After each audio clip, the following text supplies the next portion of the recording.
Look into that graph. Look at that graph and find out how religious are those countries that are producing millionaires. I mean, we have more churches in Africa than we have industries. On every corner, there is a church. Like in some parts in Nigeria, in one building, you find 15, 20 churches. Ground floor, second floor, third floor, right up to the top. And some are coming at 9, some are coming at 11, some are coming at 2, some at 10 in the evening. All of them are just praying and praying and praying.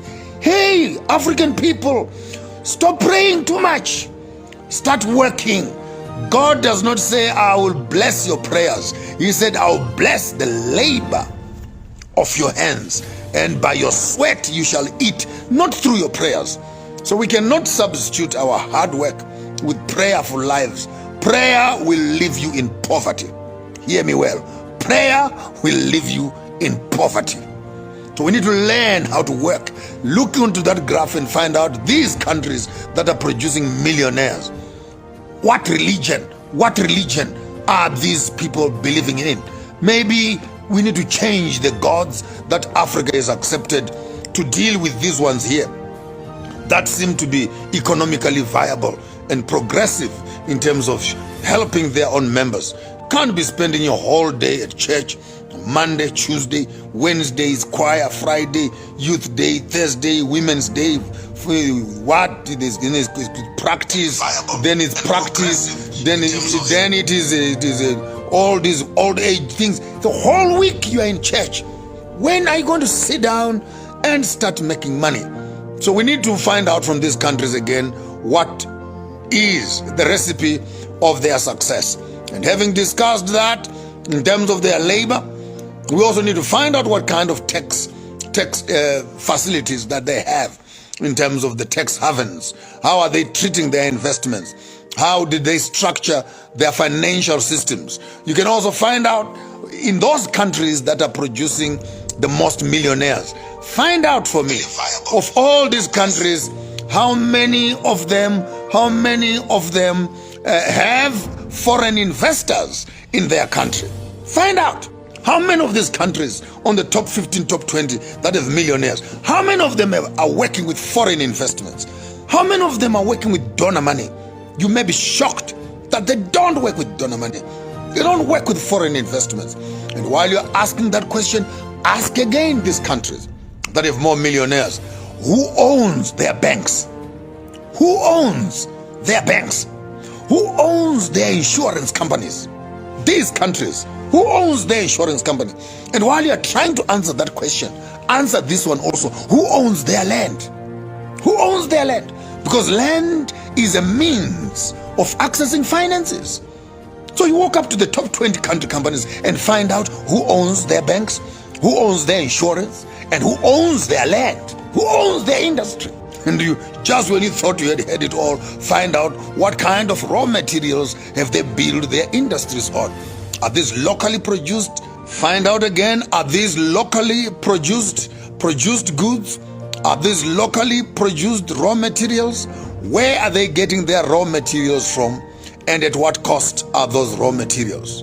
And when you have answered that, find out again, are these countries democratic? They have the top 20 that are making the most millionaires. Are these countries democratic? When last did you hear of elections in Sweden? When last did you hear of elections in Switzerland? When last did you hear of elections in Hong Kong? When last did you hear of elections in Singapore? When last did you hear of elections in Denmark? All we as Africans are busy getting confused about these elections. 5 years. Find out from these countries, are they democratic? And after answering the democracy question, find out if they conduct elections. And when last did they have elections, including Britain? When last did you hear of elections in Britain? And having answered that, you also want to find out not only about elections, but ask these countries again, how many political parties do they have? These countries that have the most millionaires, how many political parties do they have? How many political parties do they have? You will find that in Zimbabwe alone, when we're heading for elections here, 150 political parties, with every one of them wanting to be a president. So we want to find out what politics, what kind of politics are these countries playing with, so that maybe we can learn a lesson or two also of how to adjust our political system to produce these millionaires that we are hearing and we are reading about here. Are these countries democratic? Do they run elections? How many political parties do they have? And not only that, you also want to find out what culture do these people adhere to that are making the most millionaires. What kind of culture are they built upon? Are they supporting? What kind of ethics and moral ethics? What are they function? What's their science? What is the science of their success in terms of their spirituality? And you also want to find out how they've been able to manipulate their economies to create these millionaires.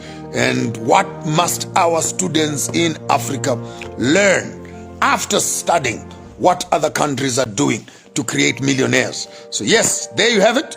You have Switzerland on top of the list. You have Hong Kong, you have Kuwait, you have Australia, then you have USA, New Zealand, Netherlands, Denmark, Canada, Sweden, Belgium, Spain, France, UK, Ireland.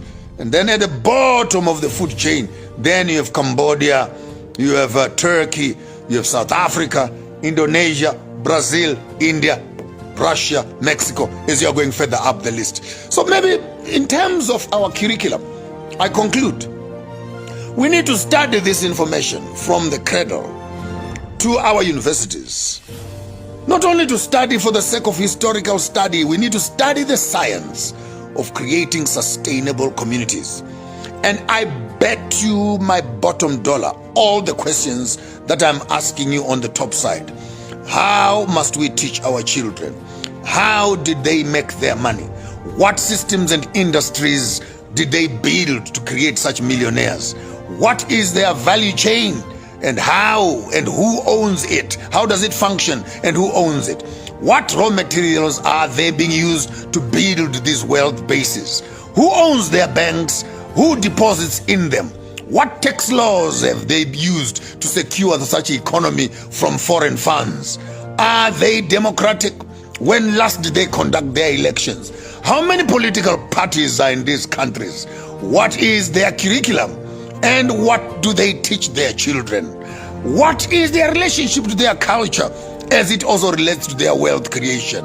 How can we also learn to manipulate our systems to create such? How much learning do we need to understand that you can never trust your economy in the hands of other people and think that it will be sustainable and you can produce self-sustainable people and create millionaires? It must be part of the curriculum in our universities, in our high schools, in our primary schools, in our cradle roll and crash, how to become a millionaire. We must not be afraid of teaching our children how to make money. And I think if we can go back and do a thorough research on these economies, we can be able to come up with a curriculum of study which our children can get into to be able to reach these same heights of excellence. There's no excuse, Africa. We have the schools, but we don't have the education. We have the teachers, but we don't have the knowledge. We have the raw materials, but we don't have the technology. We have the politics, but we don't have the economics. We have the people, but we don't have the brains. And what we don't have seems to outweigh what we have. Africa is not poor. It's the people who are poor. Continent is rich, but the people on the continent are poor. And they are poor not because of what is underneath their ground. They are poor because of what is between their ears and what is between the ears of their own leaders.